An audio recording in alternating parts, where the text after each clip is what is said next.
చేశాడు. ఆ సిస్టంలో ఈ కోటాను కోట్ల జీవరాశులు అన్నీ కూడా వాళ్ళ జీవితాన్ని కొనసాగిస్తున్నారు. అంటే దేవుడు కేవలం మనుషులకు మాత్రమే ఇక్కడ చోటు కల్పించలే, జంతువులకు చెట్లకు అన్ని కూడా దేవుడు సృష్టించినాయి. అంతే కదా. ఇప్పుడు మీకు శ్రీకాళహస్తిలో సాలీడు, ఏనుగు, సర్పము ఇవి కూడా ముక్తిని పొందాయని ఉంది. ఒక మనిషి మాత్రమే అంటే సంకుచిత బుద్ధితో హిందుత్వం మాట్లాడదు.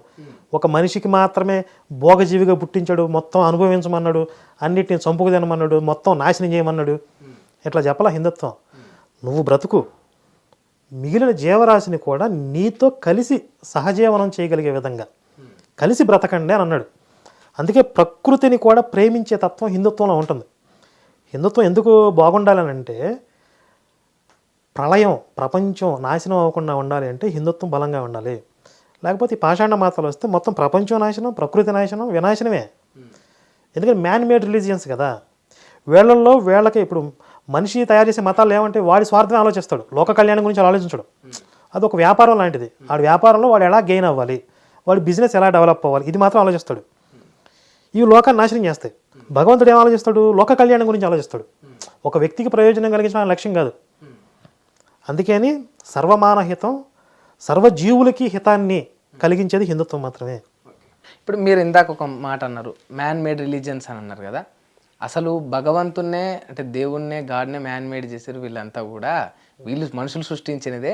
దేవుడి పేరు చెప్పి హిందువులో కొందరు, అందులో మీ పేరు కూడా చెప్పిండ్రు, పాస్టర్లో కొందరు, అందులో మీ మిత్రులు కూడా ఉన్నారు, ఇంకొందరు బాబాలు వాళ్ళు వీళ్ళు ఉన్నారు.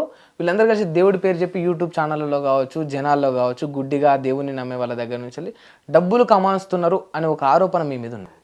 ఎవరు చేసే ఆరోపణ? అలా చాలా మంది నాస్తికులు అంటూ ఉన్నారు. నాస్తికులు పాస్టర్లు అంటూ ఉంటారు కదా కొంతమంది. నాస్తికులు ఎవరు కొత్తగా మళ్ళీ ఉన్నారు, దేవుని నమ్మని వాళ్ళు ఉన్నారు, మా మీద విమర్శలు చేస్తున్నారు. నేను కలిసి ఒక ఇద్దరు వ్యక్తులతో మాట్లాడినప్పుడు కూడా పర్టికులర్గా మీ పేరు చెప్పకుండా, అంటే నాతో ఒక డిస్కషన్ వచ్చినప్పుడు వీళ్ళందరూ కూడా ఒక నాటకం, దేవుడి పేరు చెప్పి డబ్బులు దండుకునే ఒక బ్యాచ్ అని మిమ్మల్ని అన్నారు. అంటే పర్టికులర్గా మిమ్మల్ని కాదు, మొత్తం అందరినీ రుజువు చేయమనండి. మేము ఎప్పుడైనా సరే దేవుడి పేరుతో మేము ధనం తీసుకున్నట్లుగా ఒక్క చోట ఎక్కడ జరిగిందో రుజువు చేయమనండి. ఎప్పుడు ఒక్కసారి కూడా అడగలేదు. మేము దేవుడి పేరుతో ఎప్పుడు డొనేషన్స్ అడగలేదు. మీరు కనుక మా ఛానల్ చూస్తే మేము ఎప్పుడైనా డొనేషన్స్ అడిగితే మేము ఈ దేశాన్ని రక్షించుకునే పనిలో ఉన్నాం, దానికోసం మాకు ఆర్థిక సహకారం అవసరం, ఇది మేము చేసే పని కరెక్ట్ అనిపిస్తే, ఇది అవసరం అనిపిస్తే మీరు సపోర్ట్ చేయండి అని అడుగుతాం తప్ప దేవుడి పేరుతో మేము ఎప్పుడు డొనేషన్స్ తీసుకోవాలి. హిందుత్వాన్ని రక్షించుకోవటం అంటే అంతిమంగా భారతదేశాన్ని సంరక్షించుకోవటం. మీరు చూసుకోండి, ఎక్కడైనా మా వీడియోస్లో అలా ఉన్నాయని చూసుకోండి. కానీ మీకు చాలా వీడియోలు నేను చూపిస్తాను, బైబిల్ పేరు చెప్పి దేవుడి పేరు చెప్పి అమాయకుల్ని బ్లాక్మెయిల్ చేసి డబ్బులు అడిగే వీడియోలు ఎన్ని ఉన్నాయి పాస్టర్లు.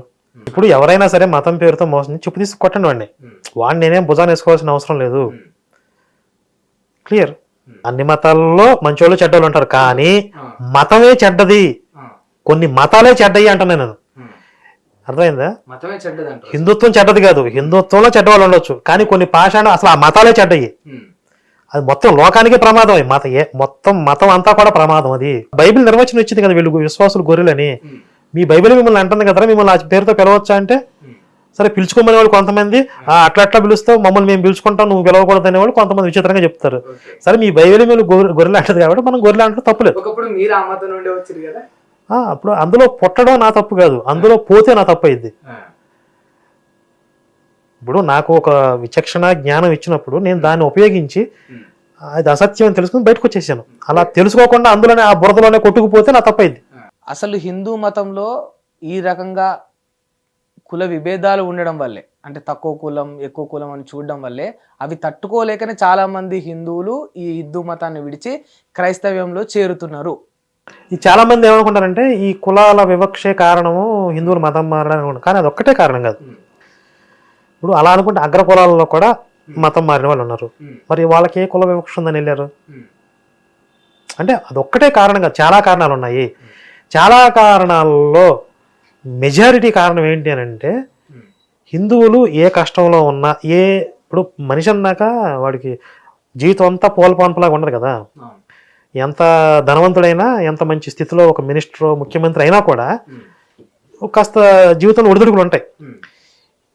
ఏ చిన్న కష్టం వచ్చినా సరే నువ్వు మా మతంలోకి వచ్చాయి, నీకు అన్ని అద్భుతాలు జరుగుతాయి అని వలయడానికి రెడీగా ఉంటారు. ఈ వలేసినప్పుడు బలహీనలు ఆ చేపలో ఆ వల్ల పడుతున్నారు తప్ప అదేం మాయా కాదు, మంత్రం కాదు. ఇప్పుడు భారతదేశంలో కోటాను కోట్ల మంది వీళ్ళు వల్లేస్తున్నారు, అందులో కొంతమంది చిక్కుతున్నారు. అదే మీరు విదేశాలకు వెళ్తే ఎక్కువ క్రిస్టియన్స్ ఉంటారు కదా, క్రిస్టియన్స్ మీద మరి హిందూ సంస్థలు, హిందూ ఆర్గనైజేషన్ ప్రచారం చేసే వాళ్ళు ఉన్నారు, వాళ్ళు వలయిట్లా, వాళ్ళు ఫిలాసఫీ చెప్తున్నారు, భగవద్గీత ఫిలాసఫీ చెప్తూ పోతున్నారు.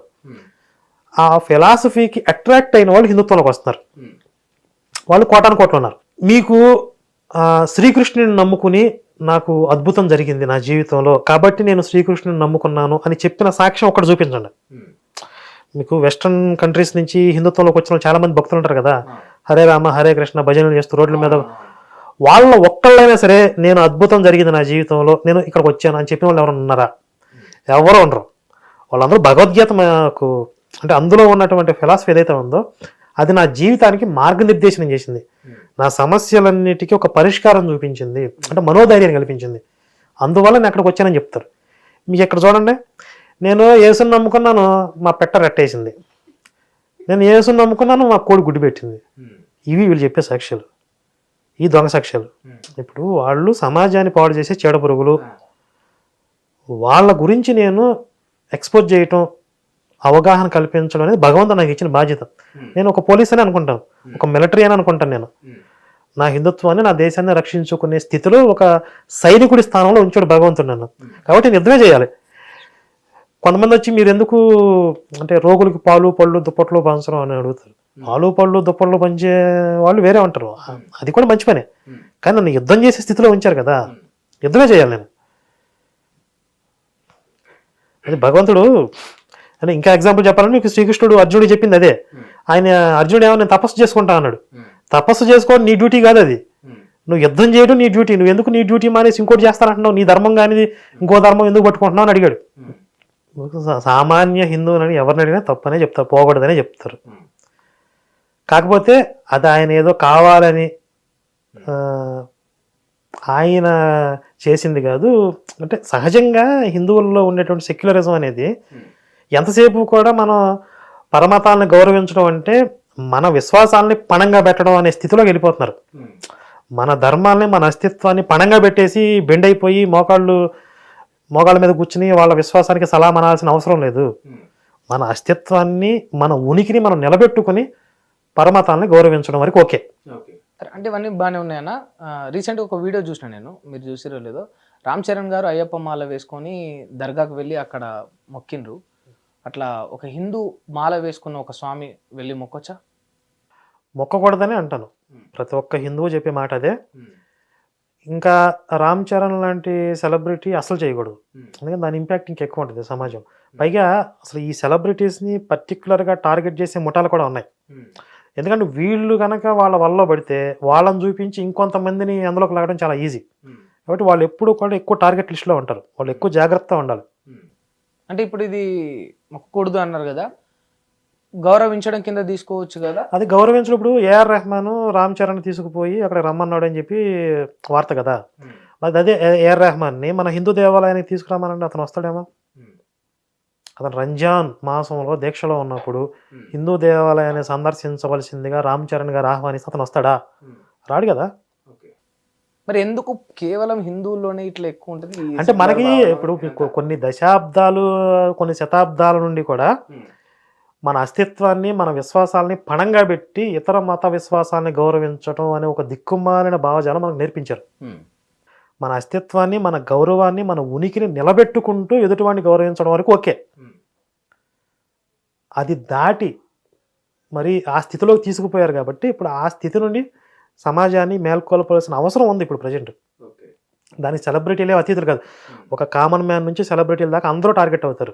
ప్రతి ఒక్కరిని కూడా హిందుత్వం నుంచి లాగడానికి ప్రయత్నాలు జరుగుతూనే ఉన్నాయి. సార్, అంటే మీరు ఇన్ని విషయాలు మీ వరకు మీరు బాగానే చెప్తున్నారు, కానీ ఇప్పుడు నేను పాస్టర్లను కూడా ఇంటర్వ్యూలు చేసిన వాళ్ళందరిది అంటే మీరు చెప్పిన దానికి క్వైట్ ఆపోజిట్ ఉన్నది. వాళ్ళందరూ ఒక మాట ఏమన్నారంటే, తీసుకురండి ఎవరు వచ్చినా సరే, మేము నిజాలను నిర్భయంగా చెప్పడానికి ప్రభువే ఈ సృష్టికి సృష్టికర్త, ప్రభు ఒక్కడే అని నిరూపించడానికి మేమందరం సిద్ధమని అన్నారు. ఒకవేళ ఒక పాస్టర్ను తీసుకొస్తే, ఒక పాస్టర్కు డిబేట్ కూర్చోబెడితే కరుణాకర్ సుగుణ సిద్ధమా? ఎందుకు సిద్ధం కాదు? ఇప్పుడు మా ఛానల్లో ఎన్నో డిబేట్లు ఉన్నాయి, ఆల్రెడీ చేసినవే కదా. ఇప్పుడు కొత్త హిట్ టీవీ యాప్ ని డౌన్లోడ్ చేసుకోండి. ఇందులో short news, live news, entertainment movies అన్ని అవైలబుల్ గా ఉన్నాయి. హిట్ టీవీ యాప్ని ఫ్రీగా డౌన్లోడ్ చేసుకోండి.